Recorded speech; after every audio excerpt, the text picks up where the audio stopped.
This is a story about a man whose heart refused to let go of the one woman he had ever truly loved. His name was John Michael Elson, and the woman he adored, his ex-wife, was Veronica. John had been a billionaire with everything anyone could dream of: power, fame, influence, a life most could only imagine, but he willingly gave it all up. Why? To see if Veronica, the woman who once knew his heart inside and out, still had a place for him in her life. Would she open her heart again, or would she walk away forever? You're about to find out. John Michael Elson's life had been a display of ultimate success. With a single phone call, he could move markets. His name commanded respect in every city, boardroom, and corridor of power. Yet in the quiet of his heart, he had nothing. This isn't a story you scroll past lightly. This is a story that grips you, raw and unpolished, that makes you pause, reflect, and feel something deep. So, sit back, pour yourself a coffee, maybe even lean closer, because once you start this journey, you won't want to stop. And if this is your first time here, go ahead and hit like, subscribe, turn on notifications. Stories like this deserve to be shared. It was a bright Monday afternoon in London, the city bustling far below in endless motion. From his tower of steel and glass, John Michael Elson looked out over the skyline, a man who at 62 had conquered more than most could dream of. He had wealth that could buy entire nations, power that influenced governments, and respect that crossed continents. Yet here he sat, staring into the distance with an emptiness no sum of money could fill. His mind wasn't on billion-dollar deals or the stock market. It was on Veronica, the woman who had once known him fully, who had seen the man beneath the billionaire mask, the man with fears, hopes, and a heart worth fighting for. 6 long years had passed since their divorce, 6 years filled with empty dates, extravagant parties, and women who admired him only for the fortune he carried. None of them had touched his heart. None could quiet the whisper of her name that echoed in his chest during the lonely nights. As he gazed out the window, he wasn't seeing London. He was seeing their life together, her laughter bouncing off the hallways, the soft hum of her voice as she moved through the kitchen, bare feet on cool tiles. He could still see the letter she had left on the day she walked out of his life, a message etched in ink that he had never been able to throw away. Then, an idea, dangerous and audacious, surfaced, a thought he had buried for years. What if she still loved him? What if he returned to her not as John Michael Elson, the billionaire, but as a man with nothing at all? Would she care for him then? Would she even look at him twice? He walked slowly to the massive window separating him from the bustling world below, contemplating the ladder he had never climbed, the one that could lead him back to her. As the high sun set, spilling shades of orange and purple across the London sky, John made his decision. He would disappear from the life everyone knew. He would relinquish his wealth, his power, his identity. He would approach Veronica not as the man she divorced, but as the man she had once loved. The next morning, in his office, David, his longtime assistant and loyal confidant, stood pale with shock. "Sir, have you lost your mind? You want me to tell the board you're taking an indefinite leave? Transfer control of your assets to a temporary trust? This is madness." John's voice was calm but firm. "It's not madness, David. It's necessary. You've been with me for 30 years. You're the only one I can trust. Handle everything. No one can know where I've gone or what I'm doing. No one. Do you understand?" David hesitated.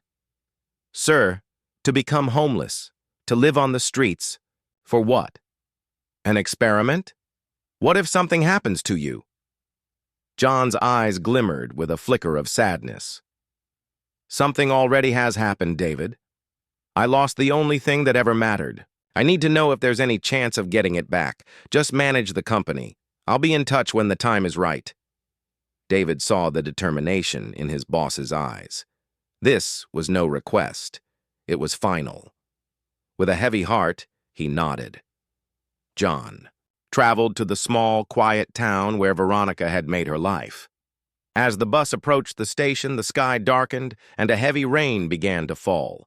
Thunder rolled in the distance. John stepped into the downpour with a strange, almost serene smile. Perfect, he thought. The rain would make his story believable. Veronica had built a modest, peaceful life after their divorce, opening a small catering business with her settlement, finding joy in her work, in her small circle of friends, and in the quiet evenings she cherished. She was about to close the window against the storm when a sudden knock echoed. She froze. Visitors at this hour were rare, almost unheard of. Her heart began to pound. Another knock, firmer, more urgent, rattled the door. "Who's there?" she called, her voice shaking. A familiar voice answered from the other side. "Veronica, it's me." Her hands froze mid-air. She recognized it immediately. Older, deeper, rougher, but unmistakably him, John. She walked to the door as if in a trance, trembling as she turned the lock. Slowly, painfully, she opened it. There he stood, or what was left of him, soaked, beard tangled and gray, clothes in tatters, barely clinging to his gaunt frame. His eyes, once sharp and commanding, were dull and haunted. "John, I didn't know where else to go." How did you find me?" Veronica whispered, trying to comprehend what she was seeing. This was John Michael Elson, the billionaire titan of business, yet here he was, defeated by life itself. Can I please come in?" She hesitated. Memories flooded back, the loneliness in a crowded mansion, the arguments, the bitter finality of divorce. Yet beneath it all, a flicker of an old feeling. Something she thought had died long ago stirred in her chest. Seeing him shivering in the rain, broken and weary, she made a choice. She stepped aside. John stumbled into her small home, collapsing onto her sofa as if he carried the weight of the world itself. "I lost everything," he murmured, eyes closed. "Veronica, a bad investment, a betrayal. It's a long story." "You lost it all. How is that even possible?" she asked, staring at this ghost from her past, torn between anger, pity, and confusion. She moved to her tiny kitchen, mind spinning. "Do you want some tea?" John nodded, too exhausted to speak. As she boiled water, she glanced back at him. His frame had shrunk, his broad shoulders hunched in defeat. When she returned with the tea, his hands shook as he took the cup, making the saucer rattle. "I heard you moved to Spain with a new wife," she said tentatively.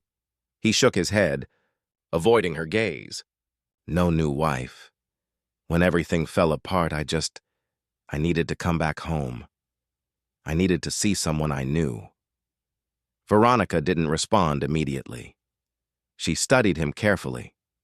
Why now? After all these years, why her? And why, after all, he had done to her? Did a part of her heart ache to see him so broken? Later that night, she prepared the small guest room, a place untouched for years.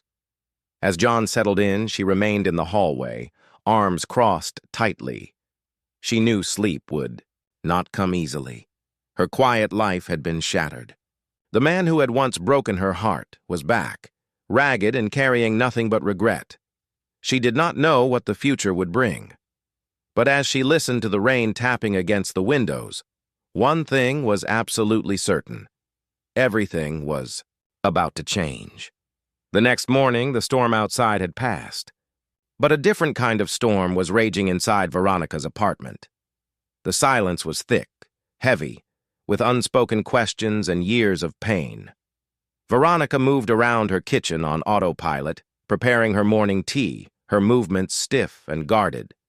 The familiar comfort of her routine was gone, replaced by the unsettling presence of the man sleeping in her guest room, the ghost of her past. She heard a floorboard creak, John appeared in the doorway, looking even more lost and out of place in the morning light. He had slept in the tattered clothes he arrived in, and his hair was a mess. He looked like a stray, and a wave of conflicting emotions washed over her. "There is tea on the stove and bread on the counter. Thank you." He moved to the small breakfast table and sat down heavily. The silence stretched between them, loud and uncomfortable. Veronica finally turned, leaning against the counter, her arms crossed. She looked at him for a long, hard moment. "So what is your plan, John?" "My plan?" "Yes, your plan. You cannot stay here forever. What are you going to do?" He looked down at his hands, a shadow of his old pride still there. "I will find a job. I am not looking for a handout, maybe at a warehouse or a factory, something to get me back on my feet." Veronica let out a short, bitter laugh. The sound was sharp in the quiet room. "You, John Michelelson, working in a warehouse? The man who used to fire executives for wearing the wrong color tie?" His voice was quiet, but firm. "People change. Veronica." She took a step closer, her eyes narrowing. Or they lie, their eyes locked in a silent battle. The powerful billionaire versus the woman he broke. For the first time in his life, John Michelelson looked away first. He dropped his gaze to the table, a clear sign of defeat. "Maybe I deserved that." The room went quiet again. The tension was so thick you could cut it with a knife. Later that day, Veronica had to prepare a large order for one of her catering clients. Trays of food covered every surface of her small kitchen. To her surprise, John stood up and began to help without being asked. He started carrying trays from the kitchen to the living room, organizing supplies and clearing empty containers. He was slower than she remembered, a little clumsy, but there was a determination in his movements that she had not seen in a long time. Around noon, her phone rang. It was an important client. She stepped outside onto her small balcony to take the call, wanting to ensure a clear connection. "Yes, Mrs. Davies. The order will be ready by 4. "No, everything is fine. I have just been a little distracted." Inside, John's curiosity got the better of him. He wandered into the hallway, telling himself he was just getting a glass of water, but he paused near the open balcony door, and then he overheard her. Her voice was lower now, more personal. "No, I am not sure how long he's going to stay. He says he lost everything." "Yes, it is John. That John. I do not know how I feel, Helen. He just looked so broken." John's chest tightened. He felt a sharp sting of guilt, but also a strange, hopeful flutter in his heart. She saw that he was broken. She saw his pain. He turned away before he could hear any more, his mind racing. That evening, after they had eaten a simple dinner in near silence, John stepped outside, onto the balcony for some fresh air. The city lights twinkled in the distance. A few moments later, the balcony door slid open and Veronica followed him out. "Are you okay?" He nodded, not looking at her, his eyes fixed on the moon. "I was just thinking, do you remember our first house? The one on Elm Street? You mean the one with the horrible blue kitchen that you absolutely hated?" "Yes, that one. I always pretended to like it just to make you happy." "I know you did. And I pretended not to notice that you were pretending." For the first time in what felt like a lifetime, they both laughed. It was not a loud, joyous laugh. It was a soft, fragile sound. But it was a start. It was a small crack in the massive wall that stood between them. But later that night, Veronica could not sleep. She tossed and turned, her mind a whirlwind. Something felt wrong. Something about his story, about his sudden appearance, did not add up. She got out of bed and crept down the hallway. She peeked into the guest room. The bed was empty. John was gone. A wave of panic washed over her. Had he left? Had this all been some strange dream? She rushed towards the front door, her heart pounding. only to find him sitting on the front steps, staring out into the cold night air. He wasn't wearing a jacket, and he was shivering slightly. "You'll catch a cold out here. Without turning, I've had worse." She hesitated, then went back inside to grab a sweater before sitting down beside him on the cold concrete steps. "Why did you really come here, John?" He didn't answer right away. He just stared into the darkness. "I needed to know something. I needed to know if you ever really cared about me beyond the money, the power, the fancy lifestyle. I needed to know if any part of you still remembered the man I was before the world knew my name." Veronica blinked slowly, processing his words. This was it. The truth, or at least a part of it. "I never forgot who you were, John. I just stopped trying to fix a man who didn't want to be saved." John swallowed hard. Her words were like a dagger, sharp and true. "And now," she looked at him, her expression a mixture of pity and old pain. "I don't know what to think now. But when I look at you, I see someone who is finally broken enough to feel human again." Inside the apartment, a small clock on the wall struck midnight. The past had not just walked back into Veronica's life, but it had collapsed on her doorstep in rags and regrets. And as she sat beside the man who had been the greatest love and the greatest pain of her life, she had no idea what tomorrow would bring. But she knew deep in her soul that this was far from over.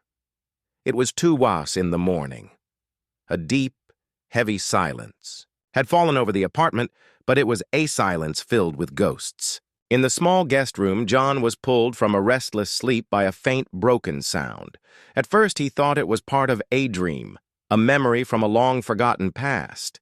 But the sound came again, a quiet, heartbreaking sob that cut through the darkness. He got out of bed, his heart pounding, and followed the sound to the kitchen. And there she was, under the single dim light bulb hanging above the sink. Veronica stood with her back to him. Her hands were gripping the edge of the counter so tightly. Her knuckles were white. Her shoulders were shaking with silent, painful sobs. John froze in the doorway. He had not seen her cry in over a decade. Not when they argued. Not when she packed her bags. Not even on the day they sat across from each other in a sterile lawyer's office and signed away their life together. She had always been so strong, so distant, so unreadable. But this was raw. This was a pain she had kept locked away for years. "I'm sorry, I didn't mean to wake you." Veronica spun around, startled. Her face was stained with tears, and she quickly wiped at her eyes with the back of her hand, a flash of anger in her expression. "Don't sneak up on me like that. I wasn't trying to. I heard you crying." She turned back to the sink, her voice sharp. "Why did you really come back, John?" "I told you." "No, you told me a story. A sad story about losing your money. But that is not what I am asking. Why me? Why come to my door after all these years?" John took a hesitant step into the kitchen, the cold, linoleum floor chilling his bare feet. "I didn't know where else to go. I don't have anyone else left." She let out a bitter, humorless laugh. "Do not lie to me. You always had people. An army of assistants, a team of lawyers, a long line of beautiful women who hung on your every word. You never needed anyone, John." His voice cracked with a truth so powerful it stunned him even. "I needed you." The words hung in the air between them. Veronica turned around slowly, her anger melting away, replaced by a deep, ancient wound. In her eyes, he saw years of heartbreak. "You left me, John. You shut me out. I begged you. I pleaded with you to talk to me, to let me in, to stop hiding behind your company and your money. But all you ever gave me was silence. I know. I did. And I have regretted it every single day since you left." The next morning, the emotional storm of the previous night had left a fragile calm in its wake. They did not speak much, as John helped her pack meals for a delivery order. He was still clumsy, and at one point he dropped a plastic container, spilling a small amount of rice on the floor. Veronica sighed, but there was no anger in it. Instead, she handed him a dustpan with the ghost of a smile on her face. "You are still as clumsy as ever. You always said I had soft hands, that I was not. Made for hard work. It's still true." Their eyes met for a brief moment. The air between them softened, filled with a nostalgia that was both sweet and painful. Later that day, they sat on the small balcony, sipping tea as the evening breeze rustled the leaves of the nearby trees. "Can I ask you something? A real question?" "Of course. Do you remember my birthday? The one the year before we split up? You mean the year that I forgot it?" She shook her head, staring off into the distance. "You did not forget, John. You were in Ghana closing a deal for that big real estate project. You called me the next day. You said you had been too busy. I was a fool. An absolute fool." She chuckled, but there was no humor in it. "I remember that night so clearly. I cried. I sat alone in that huge, empty house with a bottle of red wine, and I sang happy birthday to myself." John closed his eyes, the image piercing his heart. He had been so consumed by his ambition, he had not even noticed he was losing his world. "Sometimes, I used to wonder if you ever really loved me or if I was just a convenient part of the life you were building. I married you because you made me feel like a man before the world told me I was a king. I married you because when I looked at you, I saw a future that no amount of money could ever buy." Veronica's hand trembled slightly where it rested on the railing. She quickly steadied it, refusing to let him see how his words affected her. She took a deep breath and then she dropped a bombshell. "I tried to come back once." John's head snapped towards her, his eyes wide with shock. "What? When?" "About a year after the divorce. I flew to New York. I went to your office building. Your assistant at the time, a sharp woman named Eleanor, told me you were out of town on business. I did not believe her. So I waited. I sat in the little cafe across the street for 6 hours, and then I saw your car pull up. I saw you get out and walk into the building." The color drained from John's face. He felt sick. She lied to me. Yes, she lied. And I realized that day that it was not just you who had built walls. You had paid people to build them for you to keep me out. Veronica, I never knew. I swear on my life, I never knew that. She finally looked at him, and for the first time he saw a glimmer of belief in her eyes. "I know you didn't. I would have run out of that office. I would have run across the street if I had known you were there. But you didn't know." The silence that followed was heavy with the weight of missed chances and years of regret. The what-ifs hung between them, like ghosts. The next few days passed in a strange new rhythm. They fell into old patterns, a domestic dance they both knew by heart. Veronica would scold him for putting too much salt in the stew. John would try to sneak a piece of bread before. Dinner was ready. It was warm. It was comforting. It was incredibly dangerous. One morning, Veronica came out of her room dressed for a delivery. "I need to take some meals to the community health center down the road. Do you want to come with me?" He nodded eagerly, happy for the chance to be useful. "Of course." "Okay. I will call a taxi." "No. Let's walk. It's a beautiful day."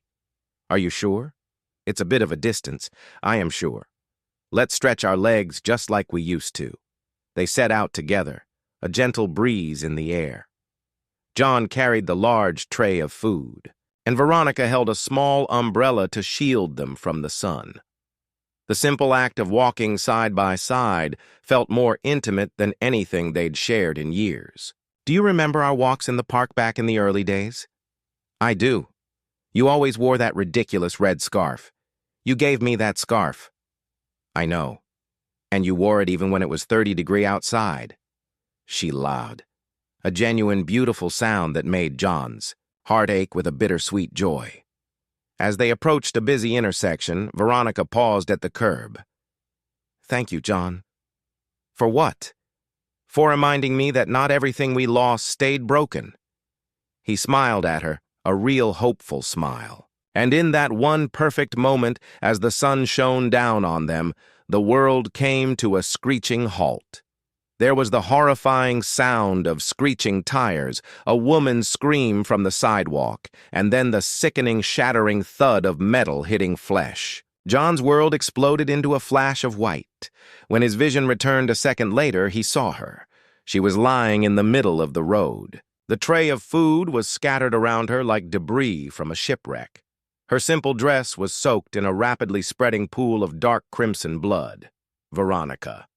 A primal roar of pure terror ripped from his throat. He scrambled to his knees beside her, his mind unable to process the horror. People were screaming. A crowd was gathering. The driver of the car jumped out, his face a mask of shock and panic. "Somebody call an ambulance. Please call an ambulance now." She was barely conscious, her breath coming in shallow, ragged gasps. Her hand, weak and trembling, reached for his. "I'm here, Veronica. I'm right here. I'm not going anywhere." The wail of sirens cut through the air minutes later. But to John, as he knelt on the cold asphalt, holding the love of his life as her blood stained his hands, it felt like an eternity. The world had become a blur of white walls, antiseptic smells, and the steady, agonizing beep of a machine that was now the soundtrack to his life. John had not moved from that spot for hours. He had answered questions from the police, his voice a hollow echo of itself. He had watched as they wheeled Veronica into surgery, for still form disappearing behind a set of swinging doors. Now there was only waiting, and the waiting was a special kind of torture. The guilt was a physical thing. It was a lead weight in his stomach, a crushing pressure in his chest. Every time he closed his eyes, he saw it again. The red car, her body in the air, the blood. This was his fault. This entire nightmare was his fault.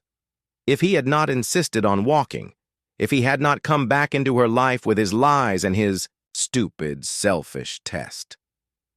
The door to the waiting area opens, and a doctor in blue scrubs walks in, his face etched with fatigue. John jumps to his feet, his heart leaping into his throat. "Doctor, how is she?" The surgery was successful in stopping the internal bleeding. "We have managed to stabilize her for now." A wave of relief so powerful it made John dizzy washed over him. But it was short-lived. The doctor's next words shattered it completely. However, she suffered a severe trauma to her head. The impact caused significant swelling in the brain. "We have done everything we can, but she is in a coma." The word hit John like a punch to the gut. Coma. It sounded so final, so hopeless. For how long? When will she wake up? We cannot say. With injuries like this, it is impossible to know. It could be days. It could be weeks or months. We just have to wait and see. John stumbled back and collapsed into the chair, the strength gone from his legs. His world, which had just begun to show a flicker of light, was now plunged into an even, deeper darkness. He looked down at his hands. Her blood was still dried under his fingernails, a permanent stain of his failure. This was not a test of her love anymore. This was his punishment. Days begin to blur into one another. Amontage shows John in the hospital room. He never leaves her side. He watches the nurses change her IV drips. He stares at her still pale face for hours on end. He refuses to eat, only sipping water when a kind nurse insists. The beard he had grown for his disguise is now patchy and unkempt. His eyes are hollow and bloodshot from lack of sleep. 3 days passed, then 5, then a week. Veronica did not move.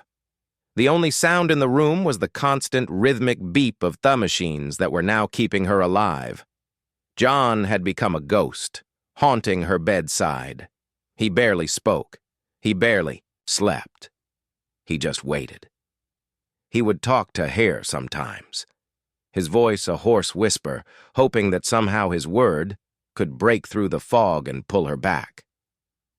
Veronica, do you remember that little cafe in Paris? The one where it started to rain and we were the only ones there. We drank coffee for 3 hours and planned our whole future. Please, Veronica, remember. But there was no answer, only the beep, beep, beep of the monitor. On the 10th day, a visitor arrived. It was Veronica's younger sister, Amelia. She'd not spoken to John in 6 years, not since the divorce, and her face was a cold mask of fury. She stood at the foot of the hospital bed, her arms crossed tightly, her eyes like chips of ice. Look at what you have done. Amelia, I don't do not even speak to me. I knew the moment she told me you were back that something terrible would happen. You are like a storm, John. You destroy everything in your path. I know. She was finally happy. Did you know that? She had her little business, her friends, her peace. It was not a glamorous life like the one you gave her, but at Washers. It was real. And then you had to come back with your games, your pathetic little test. Every word was a knife twisting in his gut, because he knew she was right. I hope you are proud of yourself. I hope this was the answer you were looking for. If she never wakes up from this, I swear to you, John Michael Elson, I will never ever forgive you. I won't either. Amelia turned and left without another word. John was alone again with his guilt and the suffocating sound of the machines. That night, a storm raged outside the hospital, mirroring the tempest in his soul. He held Veronica's limp, cool hand in his head resting on the edge of her bed. I was so wrong, Veronica, so arrogant. I thought I needed to know if you would still love me if I had nothing. But the truth is, you loved me best when I was nothing. Back before the money and the power, you always did. I was the one who forgot to love. His body shook with sobs. He was no longer a billionaire. He was no longer a powerful CEO. He was just a man broken and weeping, begging the universe for a miracle he knew he did not deserve. It is now day 26. The room is the same. The beeping is the same. John looks gaunt, a shadow of a man. He has fallen into a fitful sleep, his head still resting on the bed, his hand still holding hers. More weeks passed. Still she slept. Still he waited. The doctors spoke in hushed, pessimistic tones. They talked about minimal brain activity and preparing for all outcomes. But John refused to listen. He refused to give up hope. It was the only thing he had left. And then, on the 46th day, something changed. It was late in the afternoon. John was dozing, lost in a dreamless, exhausted sleep. Suddenly, he felt a flicker of movement. Her fingers, they'd twitched in his hand. He thought he had imagined it, a cruel trick played by his tired mind. But then it happened again, a definitive, unmistakable squeeze. He jerked awake, his heart pounding in his chest like a drum. His eyes shot to her face. Veronica. There was no response. But then her eyelids fluttered, a tiny, almost imperceptible movement. Veronica, can you hear me? It's me. It's John. Her lips, which had been pale and still for so long, parted slightly. A soft, dry, croaking sound escaped. It was barely a word, but to John it was the most beautiful sound in the universe. John. John stood up so fast the plastic chair crashed to the floor behind him. He stumbled back towards the door, his eyes wide with disbelief and overwhelming joy, tears blurring his vision. She spoke. She said my name. She's waking up. A nurse rushed in, her eyes widening in shock as she saw Veronica's fluttering eyelids. John turned back to the bed, his face drenched in tears. She spoke. She said my name. She's waking up. The nurse hurried to the bedside, checking Veronica's vitals, shining a light into her eyes. My goodness. She's responsive. She's coming back. She's really coming back.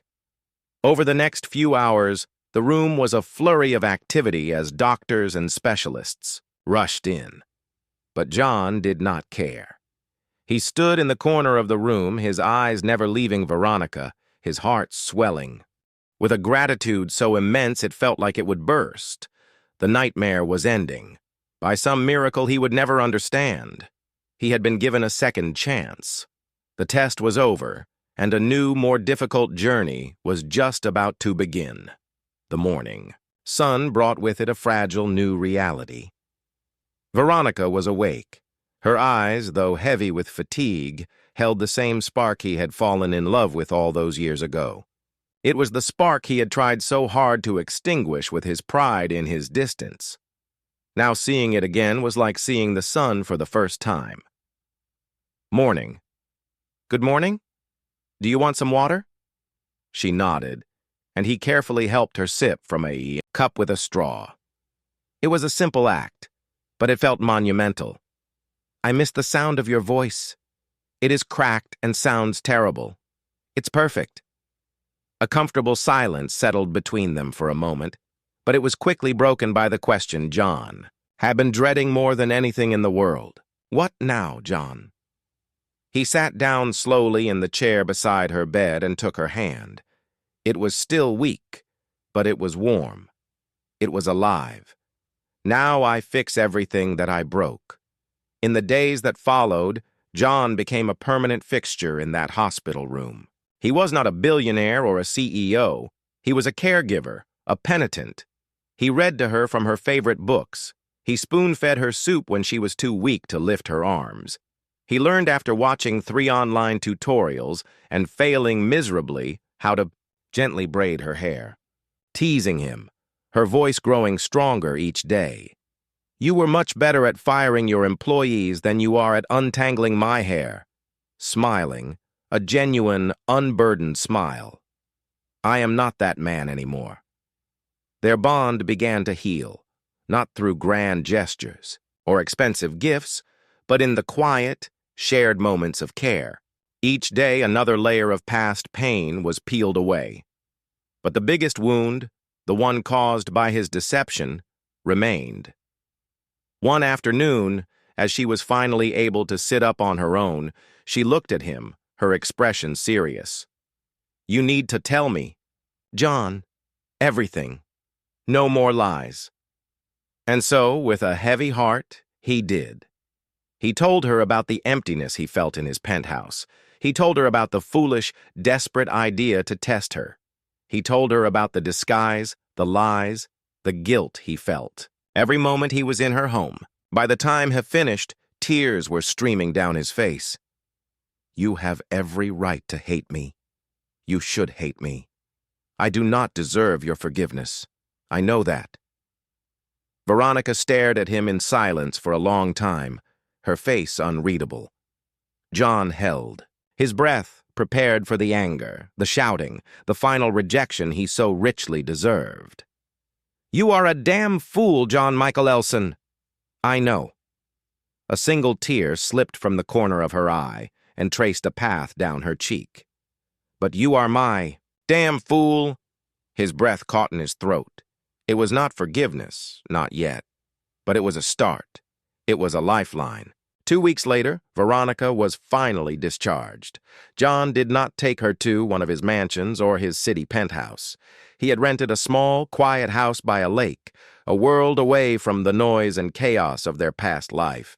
It was a simple, cozy home, with a garden out back and soft white curtains that danced in the breeze. As she stepped inside, leaning on his arm, she gasped, You did all this? I did it for us. You always hated small spaces. I used to hate silence, too. Now I cannot get enough of it. Their life fell into a new rhythm of healing. They cooked simple meals together. They took slow, careful walks along the edge of the lake, and they talked. They had deep, painful conversations that purged the poison of the past. One evening, as she was finally able to sit up on her own, she looked at him, her expression serious. You need to tell me, John, everything. No more lies. And so, with a heavy heart, he did. He told her about the silence and his penthouse. He told her about the foolish, desperate idea to test her. He told her about the disguise, the lies, the guilt he felt every moment he was in her home. By the time he finished, tears were streaming down his face. "You have every right to hate me. You should hate me. I do not deserve your forgiveness." "I know that." Veronica stared at him in silence for a long time, her face unreadable. John held his breath, prepared for the anger, the shouting, the final rejection he sorrowfully deserved. "You are a damn fool, John Michelson." "I know." A single tear slipped from the corner of her eye and traced a path down her cheek. "But you're my damn fool." His breath caught in his throat. It was not forgiveness.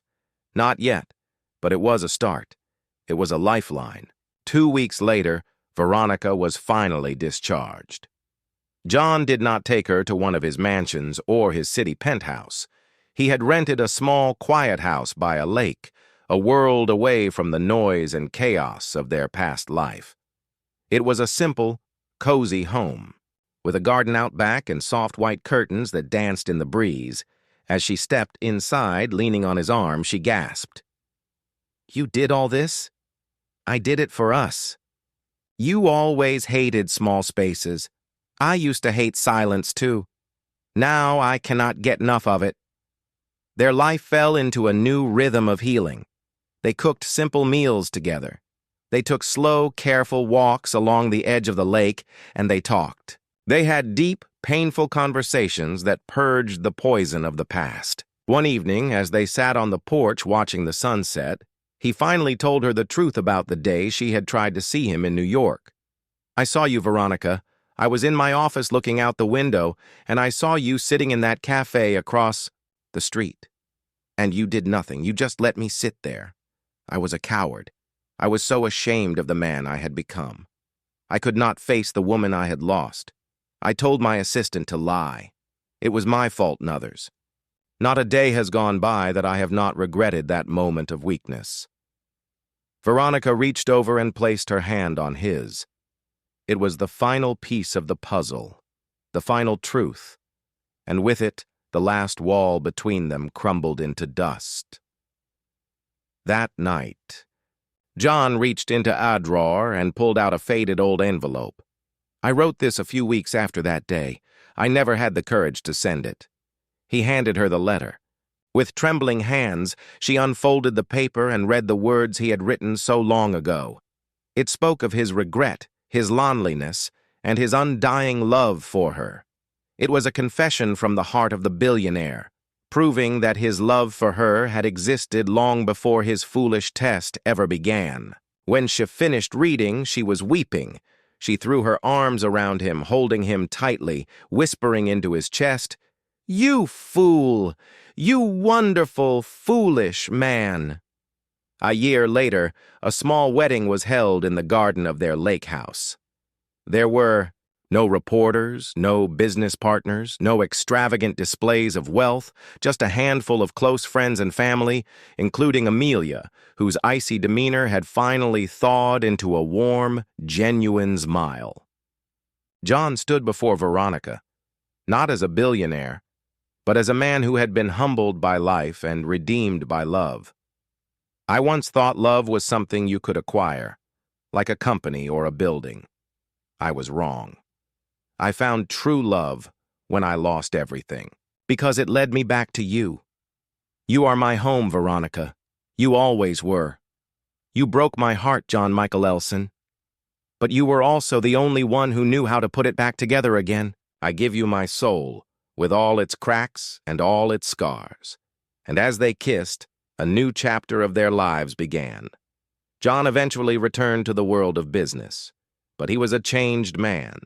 He quietly sold his mega-corporation and used his vast fortune to create a foundation that helped ordinary people achieve their dreams. He invested in communities, not in skyscrapers.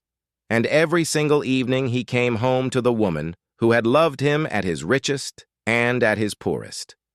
In a small glass box on his desk, he kept the plastic hospital wristband Veronica had worn.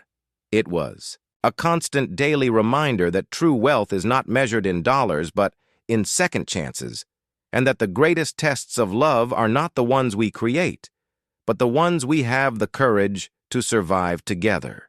Dear viewers, what a powerful journey of regret, forgiveness, and redemption. This story reminds us that it is never too late to fix our mistakes, and that the purest form of love can heal even the deepest wounds. If this story touched your heart, please give it a thumbs up, share it with your loved ones, and subscribe for more stories that celebrate the power of the human heart. Don't forget to turn on notifications so you never miss an update. In the comments below, tell us if you were Veronica, would you have forgiven John Michelson? Thank you for watching, and until next time, remember that a love built on truth is a love that can last forever.